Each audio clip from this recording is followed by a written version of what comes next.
for that. Now let's move on to the women's bracket. I only did one women's bracket on paper, so let's get right to it right now. In the Sweet 16, we have South Carolina versus, I believe it's Indiana.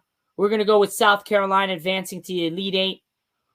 We have, I believe it is Oregon State versus Notre Dame. We got Notre Dame advancing to the Elite Eight, where we would have South Carolina play Notre Dame, where South Carolina would advance to the Final Four.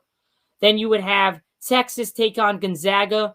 We're going to roll with Texas to beat Gonzaga. Then you have NC State versus Stanford. We're going to have Stanford advance, and we're going to have Texas play Stanford, where Stanford would beat Texas to go to the Final Four, where South Carolina will play Stanford, and then South Carolina will get the win to advance to the national championship on a perfect record until they face Caitlin Clark and Iowa.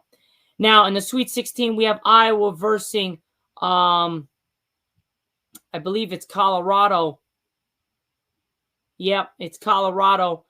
We got Iowa winning. We got LSU versus UCLA. We got LSU winning. That would make Iowa take on LSU, rematch of the national championship last year, where LSU got the better of Caitlin Clark and Iowa Hawkeyes. I'm going to take the Iowa Hawkeyes and Caitlin Clark to advance to the Final Four.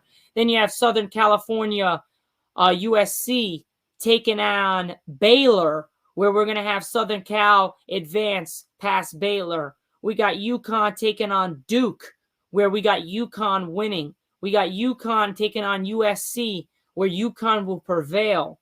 And you have Iowa versus UConn to go to the national championship. Paige Beckers